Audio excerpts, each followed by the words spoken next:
happy? What is happy? I wasn't expecting her to say that. What is happy. this feeling? So sudden and new.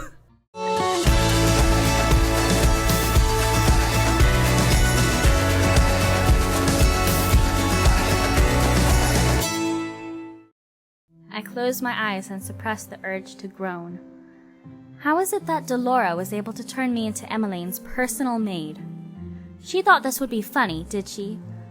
Well, I will make her pay for this. I expect you not to be late again. We have very strict rules on how the palace staff should behave. I'm not exactly sure how Delora managed this. She told me she was going to cast a spell on me and that it would be over as soon as I opened my eyes. I closed my eyes and sure enough, when I opened them, I found myself here in a maid uniform. What did she do? The maid continues to babble at me. How annoying. I pretend to listen to her as she leads me through the palace hallways. Emmeline and Rod's chambers are located here. Oh! We come to a halt when Emmeline suddenly appears from around the corner. Your Highness. The maid ducks into a neat curtsy. Emmeline's eyes meet mine. I tense as I wait for any signs of recognition from her, but she only gives me a curious look as if wondering who I am. She clearly does not recognize me. The maid suddenly reaches back and pulls at my shoulder, forcing me into a bow. You are in front of the Crown Princess of Angiel. Show some respect, girl. My apologies, Your Highness. She is new and clearly needs to be taught some manners. Excuse me? Oh, please, there's no need for that. What is she trying to achieve by pretending to be kind to a palace maid? Who is she trying to fool? Your Highness is your new personal maid. Emmeline glances at the maid, looking confused. Why do I need a personal maid? It is by the king's orders, Princess. Emmeline turns to look at me again. What is your name? She is talking to you, girl. I scowl at the maid before facing Emmeline. I cannot believe I have fallen so low that I am now being ordered around by a maid. Elion. It's nice to meet you, Elion. I hope we can get along. When I do not respond, Emmeline's face falls. I was just heading to breakfast with my family. Of course. Elion will escort you to the dining hall. I raise my eyebrows at the maid, irritated. There's no need for concern. I can get there on my own. I breathe a sigh of relief. I'm not here to babysit her. The maid leans forward and whispers something in my ear. I don't know how it is you landed this position, but you owe the royal family your diligence and respect. If you continue to show disrespect, I will be having a word with the king. The maid pushes me forward so that I'm forced to stand next to Emmeline. She will escort you to the dining hall, Your Highness. Her job requires that she follow you everywhere in case you require assistance with anything. But... It is almost time for breakfast, Princess Emmeline. Emmeline frowns and looks at me. I'm so sorry. What is she apologizing for? Good morning. Good morning. It seems you have met your personal maid. The king's eyes widen as soon as he spots me. You look familiar. Does he recognize me? I feel a little tremble in my heart as I consider that hope.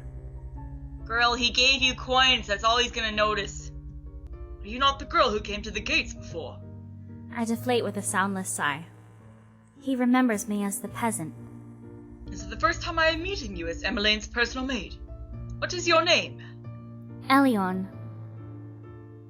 That is a lovely name. We are glad to have you here, Elion. The king gives me a warm smile. The softness of his gaze makes me angry. He never treated me so kindly when he remembered me as his own daughter. Emmeline takes her seat, while I walk to stand at the walls beside the other maids and butlers.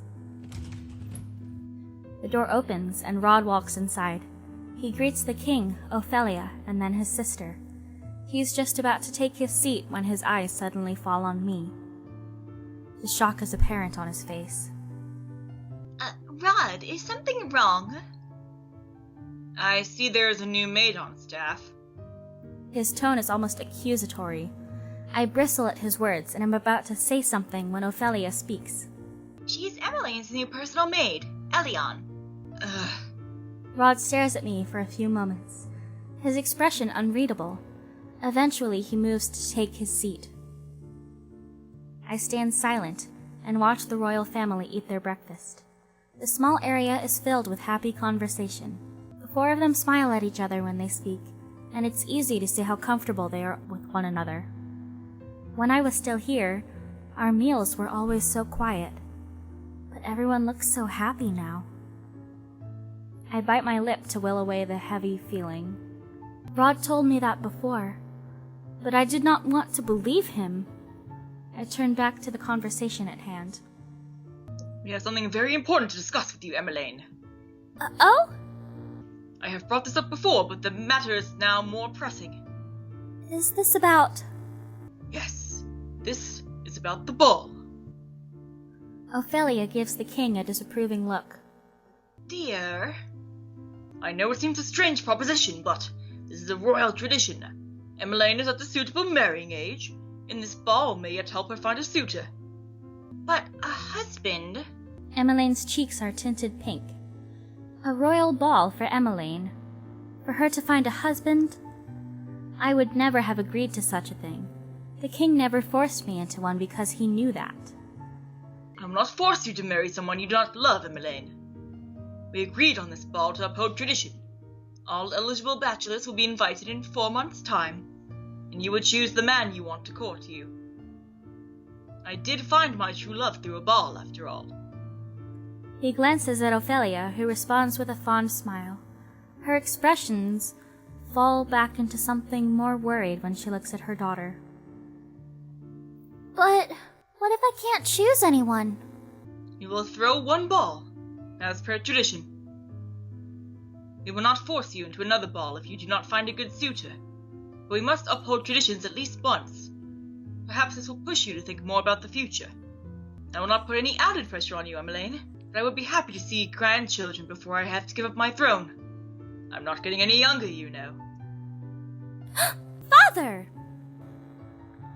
I can tell that the king is trying to make light of this situation, but there's an undertone of seriousness. Emmeline eventually sighs, and then slowly nods. I understand. My gaze shifts to Rod, to search for a reaction, but his expression is impassive. No reaction at all. Did he know this was going to happen?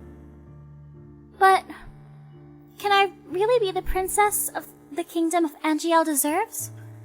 I feel so unprepared. You are the crown princess of Angiel. You must be confident. Emmeline looks down, looking genuinely distressed. I'm finished. May I be excused? But, sweetheart, you barely touched your food. You may. Emmeline stands up and ducks into a quick curtsy before rushing from the room. I do not move until I feel Rod's glare on me.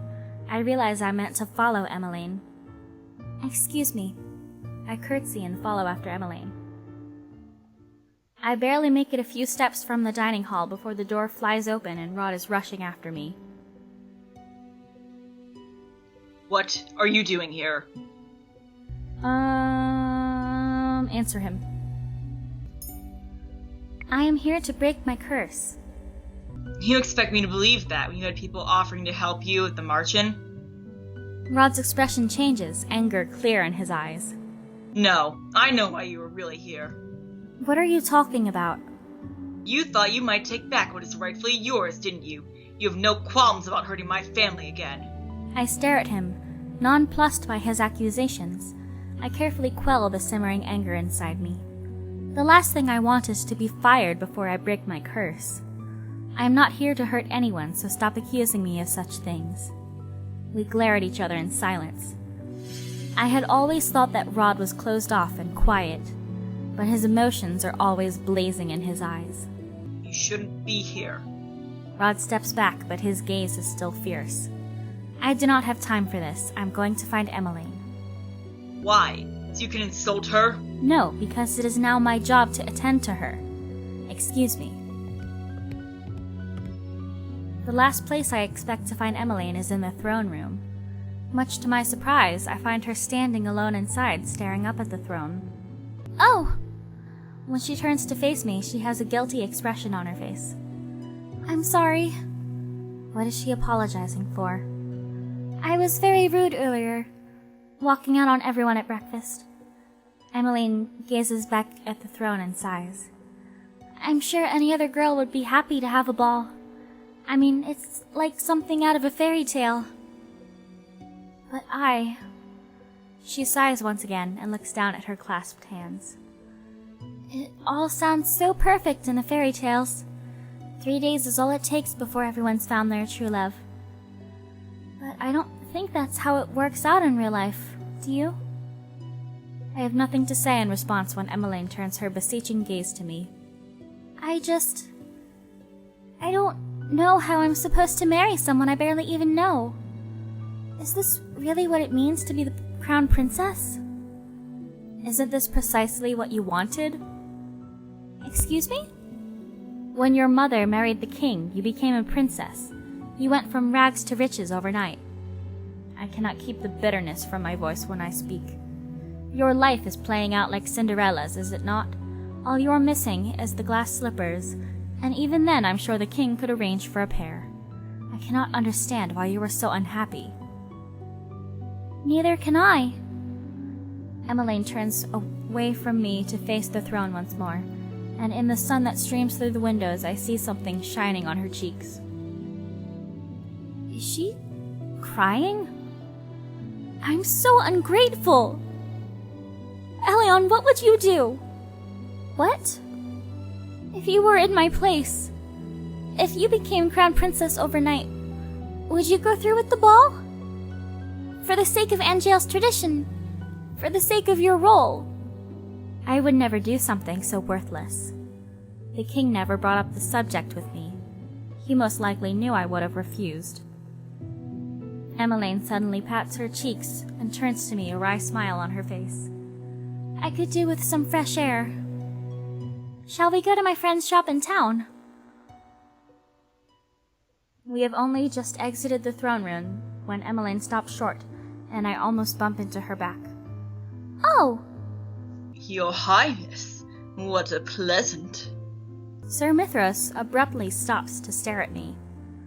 Why is Sir Mithras looking at me so intently? Is something the matter, Sir Mithras? No, nothing at all, Your Highness. I am just... amused. Okay, I wanted to say this earlier, but he has the same gem around his neck that Delora Yeah, I has. literally just noticed that. I'm like, I wanted to say it earlier when I first saw Delora, but I was like, I'll hold on for now. Amused? Oh, you haven't met my new maid. This is Elion. Elion. There's something in Sir Mithras's gaze that I do not trust. The silence is stifling, so I curtsy at him. Sir? Charming. Sir Mithras turns his attention back to Emmeline. Where are you off to on this pleasant day? Oh, just off to visit a friend. Make sure you bring your guards with you, Princess. Of course. I wonder what's taking him so long. Emmeline decided to invite Rod to join us on her visit. One of the guards offered to get Rod for her, but he still has yet to return.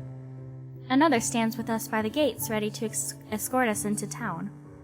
Why does the king even keep these incompetent fools if they can't find a single person? Maybe we should go look for Rod. But then what if he gets here as soon as we go searching for him? I sigh. I will go look for him. You can stay here. But you don't need to run errands for me. She has yet to ask me to do anything. What does she think a maid even does? I look at her solemnly, not answering her. Finally, she relents. Thank you, Elion. I incline my head just slightly before walking off. I feel like a babysitter. I cannot believe I have to search for Rod. This is only slightly better than being dragged around by that broom. I turn around the corner and nearly bump into someone. I take a few steps back just in time. Princess? I look up in shock. Fritz's surprise mirrors my own. Where have you been? I've been looking for you everywhere. He pauses to stare at my clothing. Why are you wearing a maid's uniform? Fritz, you remember who I am? I would never forget you, Princess Elion. But it does seem like I'm the only one who does remember you. What is going on, Princess? The only people who remember me are the witches, fairies, and... Fritz, are you... I stop when I hear the sound of approaching footsteps. Fritz turns at the sound and then stoops low into a formal bow when he sees Rod. Your Highness? Rod's impassive face twists with annoyance when he sees me. Rod does not even acknowledge Fritz as he walks past him to stop in front of me. Shouldn't you be attending to my sister? I don't understand. Prince Rod, do you know why the princess is dressed like this? Ugh! Rod is clearly just as surprised as I am that Fritz remembers me. You recognize her? You remember the princess too. Ugh. But if you knew, why didn't you say anything when she first went missing? And can someone explain to me why he's attending to Princess Emmeline? This is... Fritz. I cut him off before he can ask any more questions. I feel Rod's gaze on my back as I turn to look at Fritz. No more questions. But, Princess... Right now I am a palace maid. A what? It is a long story, and I have no time to explain now, so do not ask. Fritz is clearly discontent. He seems to struggle a few moments before he finally sighs and nods. Yes, Your Highness. Though it is nice to hear someone speak my title here, it will not do if Fritz calls me that on accident. It is just Elion for now. But... I turn to face Rod. Emmeline is waiting. What? The guard could not even deliver her message. Where are you going? Emmeline wants to visit her friend's shop in town, and she wants you to go with us, Rod. Town? Ordinarily, I would not mind Fritz joining us, but right now he might just be unnecessary company. He may very well give me away. Rod barely wants to speak with me when it's just the two of us. I doubt Fritz would make him more sociable. I'm assuming that accompanying you is not an option at this point. Yes. Fritz looks down for a moment before looking at Rod. I'm sorry to ask this of you, Your Highness, but since she refuses to let me do so, please look after Princess Elion in my place. Ugh. Ridiculous. I do not need to be coddled. Even if I did, Rod couldn't care less if I'm hurt. I will do my best, Sir Fitzgerald. I cannot tell if he's being genuine or not. Fritz bows to the both of us. Stay safe, Elion. And you, Your Highness. Rod turns and begins to walk away without another word. Come on. Rod is silent as we make our way back to the palace gates. I'm still thinking about what he said to Fritz earlier. Why would Rod agree to Fritz's request? Because he just wanted him to leave? I stare at Rod's back as he walks in front of me. Sometimes I cannot figure out what he's thinking. Rod! Elion! Emmeline beams when she catches sight of us. Are you ready? Rod crosses his arms. He does not look very happy with his sister.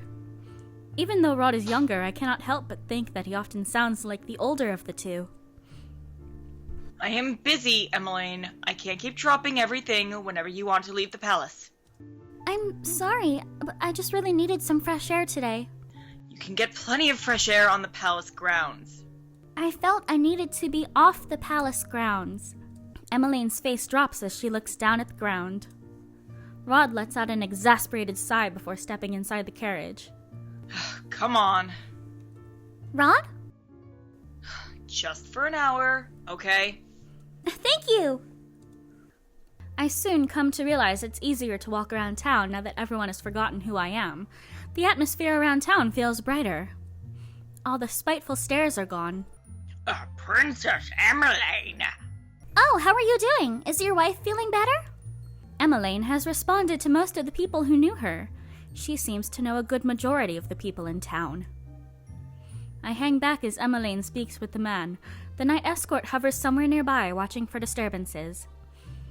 We're going to take longer than an hour if she continues like this. I am not going to rush her. Don't you need to return to the palace to continue whatever work it is that you were doing? Rod raises an eyebrow at me. I do have to get back to my studies, but my family always comes first. If this makes Emmeline happy, then I will gladly come with her to town. It's a small thing. Happy? What is happy? I wasn't expecting her to say that!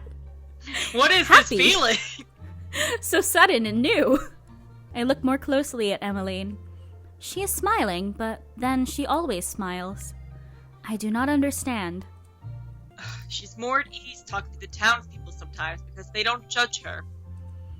Why would she have to worry about being judged? It's clear everyone adores her. Emmeline takes the man's hands in hers as she wishes him well. Rod points out the gesture. See that? That's goodness. You could learn something from my sister Elion. Is goodness pretending to be interested in the lives of strangers? Emmeline eventually says her goodbyes before walking toward a familiar store. This is the toy shop I visited with Emmeline and Rod before. I glance at Rod and notice the expression on his face. He seems conflicted. But why? Before I can ask, Rod marches in front of me and decisively pushes open the door. He came in like a wrecking ball. When I enter, Emmeline is already... All you wanted was to break your walls! When I enter, Emmeline is already hugging the shop girl, Viorica. Oh, Emmeline, you look as beautiful as ever. Oh, please, I look the same. You, on the other hand? Emmeline steps back before nodding, a bright smile on her face. Being in love suits you. When is the wedding? Wedding? She's already engaged? I catch a small movement out of the corner of my eyes and turn to glance at Rod. I notice his fingers clench into a fist before he quickly hides his hand behind his back. Though his expression is as impassive as always, I notice the tenseness in his shoulders. Desamond and I haven't set a date yet, but it should be soon. Would you... Viorica trails off when she notices the rest of us.